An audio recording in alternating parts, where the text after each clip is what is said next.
J'en profite pour remercier toute l'équipe de la Clinique du Sport, Olivier, Alex Hardy, pour l'invitation. C'est toujours un plaisir de venir et merci de la confiance que vous accordez au kiné, de la relation qu'on a au quotidien. C'est vraiment extrêmement chouette de travailler avec vous. Merci à vous toutes et tous d'être là. C'est trop chouette pour ce petit topo sur la course à pied. Juste pour me présenter rapidement, donc je suis kiné depuis 15 ans, j'exerce en bas de la rue Mouffetard, non loin d'ici. D'ailleurs, c'est sympa d'organiser dans le quartier la conférence. J'étais à l'origine de la création de la clinique du coureur en France et de l'agence EBP. On a un petit stand. Venez nous voir si vous voulez savoir ce qu'on fait à l'agence. L'idée, c'est d'inviter les meilleurs chercheurs et cliniciens internationaux en France. On les traduit, on essaye d'avoir les experts dans chaque domaine et j'espère que cette présentation vous exposera un petit peu ce qu'on fait. Donc évidemment, j'ai un lien d'intérêt avec cette structure-là. En fait, quand Alex Hardy m'a demandé de faire ce topo aujourd'hui, je me suis dit de quoi je vais bien pouvoir leur parler. Et en fait, la première chose qui m'est venue en tête, c'est les petites phrases qu'on entend régulièrement sur la course à pied. Du style, vous êtes blessé en course à pied, il faut vous arrêter 3 mois. Vous êtes blessé, il faut arrêter de courir, c'est pas bon pour vous, ça tasse les genoux, ça tasse le dos. Et la meilleure que j'ai entendue ces derniers temps, c'était celle-là. Il y a un professionnel de santé qui a dit à un de mes patients, le corps ne peut pas courir ce genre de distance à propos d'un semi-marathon. Et alors là, je cherchais une image pour vous décrire un petit peu mon émotion, et ça ressemblait à ça. C'est-à-dire, on est en 2024, en tant que professionnel de santé, on ne peut plus donner ce genre de conseils. Donc j'ai juste envie de vous dire, il faut arrêter ça. Évidemment, j'imagine que je prêche des convaincus parmi vous, mais il faut que vous passiez la bonne parole. D'accord, on a un énorme problème de santé publique. L'obésité a quadruplé ces 30 dernières années, un papier qui est sorti cette année en février 2024, vous avez peut-être vu passer sur 222 millions de personnes publiées dans The Lancet. Plus aucun pays n'est épargné, même les pays en voie de développement, l'obésité, le surpoids est en train de croître, mais il y a pire que l'obésité. La sédentarité. La sédentarité tue plus, écoutez bien, que l'obésité, le diabète et le tabac réunis. Lorsque vous observez les causes de mortalité, vous voyez que quand vous cumulez obésité, diabète et tabac, il y a moins d'effet sur la mortalité que la sédentarité. Donc on a un rôle essentiel de promoteur en tant que professionnel de santé de l'activité physique et on va le voir chez les patients blessés. Il y a des données encore plus choquantes. Regardez, pour les parents, l'inactivité physique des enfants, 37% des enfants de 6 à 10 ans et 73% des ados ne respectent pas les recommandations de bouger 60 minutes d'activité physique intense par jour. La sédentarité, chez les adultes, c'est 80% des adultes qui passent au moins 3 heures par jour sur leur écran en dehors de leur activité professionnelle. Les adultes passent en moyenne 12 heures assis et 9 assis en dehors des jours non travaillés. La sédentarité, c'est la chose contre laquelle tous les professionnels de santé doivent se battre tous les jours. Et j'aime bien dire que rest is not rehab. La rééducation n'est pas du repos. La question aujourd'hui chez les patients blessés n'est pas de se dire est-ce qu'il faut que je maintienne l'activité physique chez mon patient blessé, c'est comment je dois la maintenir au plus haut niveau dès que possible. C'est ça la question que vous devez vous poser avec vos patients et non pas tu es blessé, tu dois t'arrêter de bouger. C'est une catastrophe. La sédentarité, c'est vraiment, comme je vous le disais, la pire des choses. Alors, où sont blessés nos patients coureurs? J'aime bien cette étude de Quittenberg là, qui stratifie en fait les blessures, les zones blessées par spécialité. Donc les gens qui font de la piste, les novices, les gens qui font du cross, les coureurs amateurs et les marathoniens. On voit évidemment qu'à l'arrière de la cuisse, c'est des sprinteurs, les lésions des disques jambiers. Et les coureurs, ce qu'ils ont beaucoup, c'est quoi? C'est des syndromes fémoro-patellaires, syndrome de bandelette iliotibiale, aussi appelé l'essuie-glace. Beaucoup de tendinopathie d'Achille, tennis leg, donc blessure au niveau du mollet, fracture de stress, les tendinopathies de hanche aussi. Donc voilà les blessures les plus fréquentes chez les coureurs. Mais la question qu'on doit se poser, c'est quand quelqu'un arrête de courir, à quelle vitesse il se dégrade. Là, vous voyez un patient qui était pompier de Paris, qui s'est fait opérer du tendon d'Achille. Vous voyez, à quelques jours post-opératoire, on voit la dégradation manifeste, l'amyotrophie qui se crée. Et en fait, la question laquelle je cherchais à répondre, c'est à quelle vitesse on se dégrade et est-ce qu'on perd d'abord de la force ou est-ce qu'on perd d'abord en masse musculaire? Il y a une étude qui s'est penchée là-dessus. Est-ce qu'on perd plus vite de la masse musculaire ou de la force? Et vous voyez qu'on perd beaucoup plus rapidement de la force sur ce graphique. Vous allez perdre à 40 jours à peu près 20 à 25% de votre force max, quand vous allez perdre 10 à 15% d'amyotrophie. Mais les tendances se suivent, mais la force, c'est ce qui va diminuer le plus rapidement. Et aujourd'hui, j'ai envie de vous présenter 6 leviers pour optimiser la reprise de course avec vos patients coureurs. Dans cette phrase-là, il y a 2 choses qui sont importantes. Il y a la notion d'optimisation qui va consister à maximiser le processus de récupération d'un athlète après une blessure en intégrant des stratégies basées sur l'épreuve pour diminuer la douleur, restaurer la fonction, la force, la mobilité et la performance le plus efficacement possible. Et l'autre notion qui est importante, c'est la notion de levier. On verra à la fin de la présentation, c'est une notion qui est assez importante puisque c'est un moyen d'amplifier les effets d'une action pour obtenir un résultat plus grand que celui qui aurait été obtenu sans ce levier. Donc on va commencer avec le premier, juste après cette question-là, parce que vous devez vous poser une question quand vous soignez un coureur. La question c'est, quelle est la chose qui, si je la change chez mon patient, apporterait le plus de résultats le plus rapidement possible? Essayez de penser à vos patients que vous voyez actuellement en cabinet, vos patients coureurs. C'est quoi la chose que vous pourriez changer aujourd'hui qui changerait la situation et la douleur de votre patient? Eh bien, c'est ce qu'on va voir. Le premier, c'est évidemment la gestion des contraintes. Quand on parle de la gestion des contraintes mécaniques chez les coureurs, ça rentre généralement dans 4 grandes catégories. 1, le volume de course, c'est le kilométrage hebdomadaire. 2, l'intensité, c'est la vitesse à laquelle on court. Est-ce qu'on fait du fractionné, par exemple? Est-ce qu'on fait des sprints? Le dénivelé, si vous faites du trail, est-ce que vous faites des côtes ou est-ce que vous êtes en terrain varié avec de la pente? Et enfin, la périodisation. Est-ce que je suis face à un coureur qui court tous les jours, qui n'a pas de séance de jour de repos, ou est-ce que je suis face à quelqu'un qui court une fois par semaine? Et en fait, j'aime bien cette phrase-là qui nous dit que le niveau de contrainte que vous pouvez permettre à votre athlète, c'est une fonction de l'intensité de la douleur. Qu'est-ce que ça veut dire? Si on a la douleur de notre patient qui est rangée sur les abscisses ici, et niveau de contrainte en ordonnée, si mon patient a une faible douleur, je peux lui autoriser de faire de la vitesse, du fractionné et du dénivelé. Si la douleur augmente, je vais devoir enlever le dénivelé. Je vais lui dire tu dois courir à plat. Tu peux conserver de la vitesse. Si la douleur est encore plus forte, je vais lui dire là, tu as le droit de courir mais à faible vitesse. Tu n'as plus le droit de courir en fractionné. Et si la douleur est encore plus forte, à ce moment-là, on va passer sur du vélo uniquement. Et si vraiment la douleur est plus forte, comme je vous présenterai tout à l'heure, avec une douleur constante au cabinet devant vous, alors il faut qu'on réduise fortement les contraintes mécaniques avec du repos.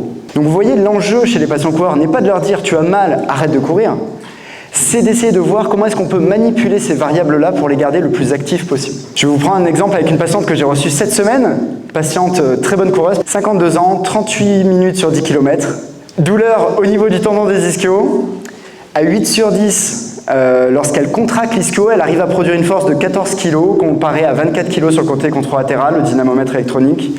Elle s'entraîne 6 fois par semaine, dont 3 fractionnés. Donc qu'est-ce qu'on va lui recommander à cette patiente? Est-ce que je lui interdis de courir? Non, on va manipuler des variables qui vont être d'abord, on va se laisser 1 à 2 jours de récupération entre les séances, donc on va périodiser, on va réduire à 3 entraînements par semaine, ce sera déjà bien. On va baisser l'intensité puisque la tendinopathie des ischio-jambiers va être déclenchée lors de la vitesse et du fractionné. Donc elle n'a plus le droit de faire de fractionné court. Vous savez, les fractionnés en course à pied, quand c'est court, ça va très vite, il y a beaucoup de contraintes. Donc on arrête les fractionnés courts, mais elle peut garder les fractionnés longs en baissant légèrement la vitesse comparé à ce qu'elle a l'habitude de faire. Enfin, sur sa longue sortie, on va lui dire tu ne dépasses pas 5 minutes 10 km, c'est-à-dire 12 km/h, de façon à ce qu'elle ne s'irrite pas non plus sur les sorties longues.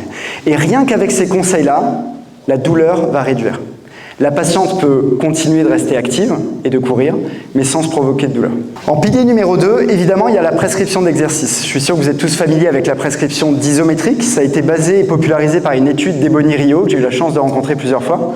La prescription de base, c'est 5 fois 45 secondes de maintien isométrique, 1 à 2 fois par jour, tous les jours, pour commencer à faire réduire la douleur. Vous avez sans doute entendu parler aussi du programme HSR, dont parlait le Dr Meyer tout à l'heure. Le protocole HSR, il a été popularisé par 2 études, une sur le tendon rotulien, qui est l'étude de Kongsgaard, au niveau de l'apex de la rotule, et dans une autre étude de Ricky Bayer, qui est sur le tendon d'Achille. C'est en fait un programme d'endurance de force qui va se diriger vers un travail de force à vitesse lente dans l'objectif d'induire une analgésie chez nos patients qui ont des problèmes de tendons et d'augmenter la capacité à tolérer la course. Donc je vous reprends l'exemple avec la patiente que je vous présentais juste avant, et j'ai toujours oublié le E à patiente, 52 ans, donc pareil, même perf, exactement le même profil qu'avant.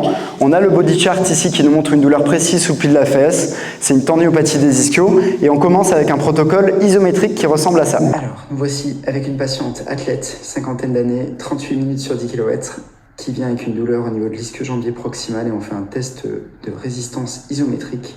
Donc avec une très forte résistance pendant 45 secondes, on va le répéter 5 fois, on va prendre une petite minute de récupération, et on va voir si à la fin du test, elle arrive à générer plus de force sur sa mesure de force pour une douleur moindre.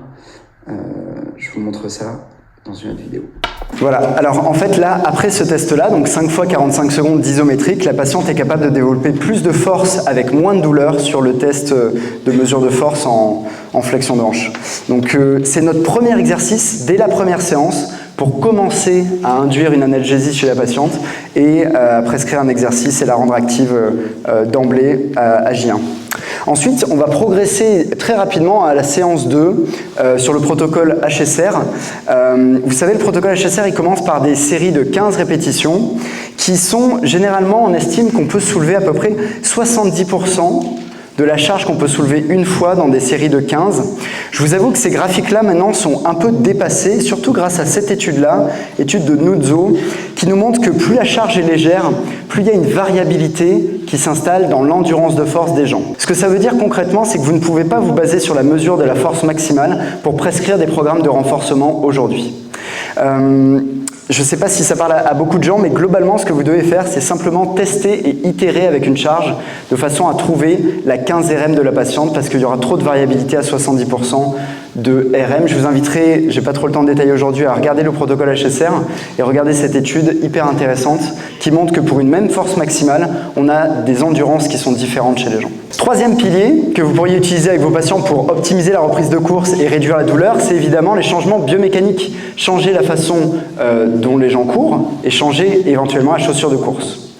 L'une des variables qu'on manipule le plus facilement et de façon la plus sécuritaire, c'est la cadence. La cadence, c'est le nombre de pas par minute, à ne pas confondre avec l'allure.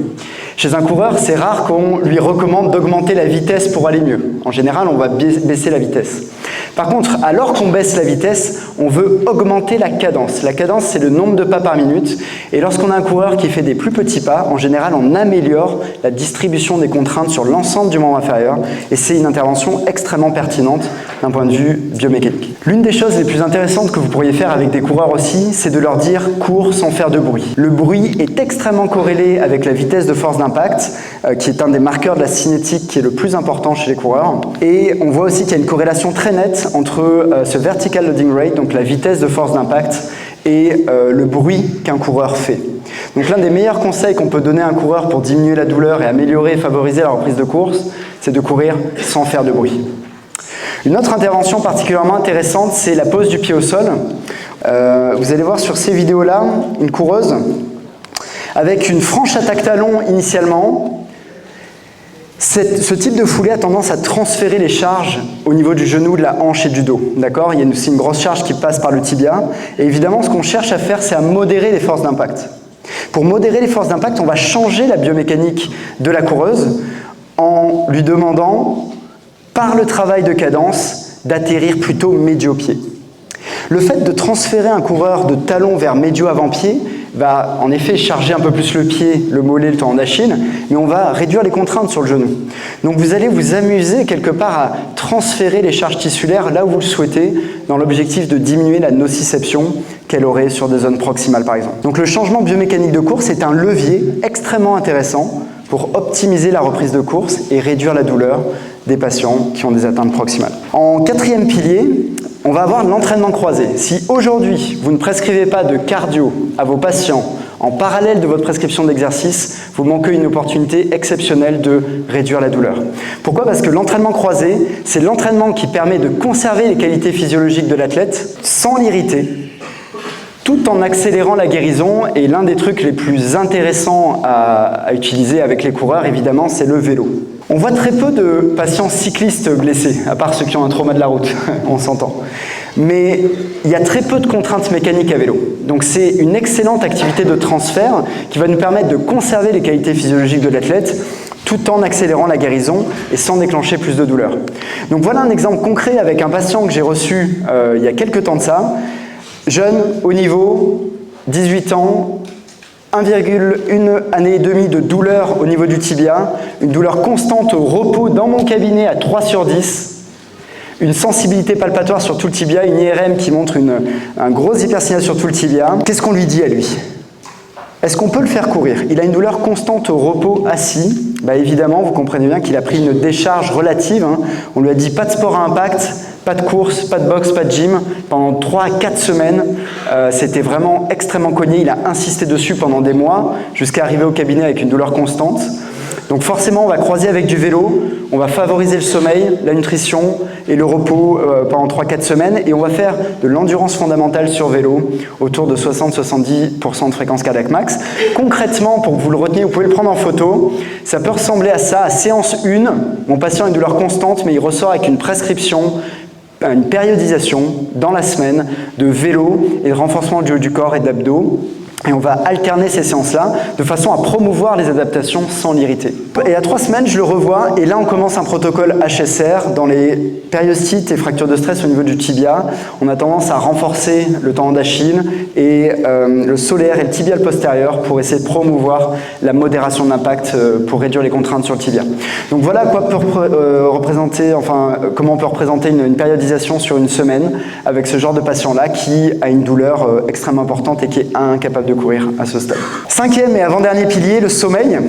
Si vous n'évaluez pas le sommeil de vos patients dès la première séance, vous manquez une opportunité extraordinaire.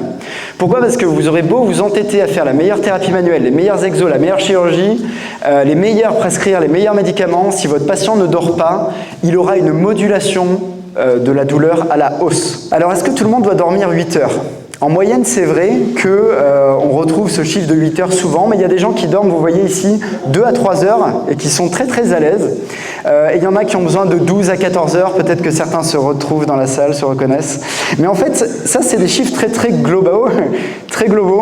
En fait, ce qui est intéressant, c'est de voir que le temps nécessaire de sommeil physiologique évolue avec l'âge. Si vous avez des adolescents actuellement à la maison, vous sentez qu'ils ont besoin de dormir beaucoup, c'est bien normal, laissez-les dormir parce que c'est là où on dort le plus. Jusqu'à l'âge de 20 ans, on a besoin de 9-10 heures, parfois plus de sommeil. Et le temps nécessaire de sommeil va baisser pour se stabiliser et décroître très lentement autour de 40 ans. Une très très belle étude sur 53 000 personnes, étude de Fisher. Donc voilà un petit peu. Et puis une autre étude hyper intéressante qui nous montre que si vous dormez bien, vous favorisez les effets analgésiques.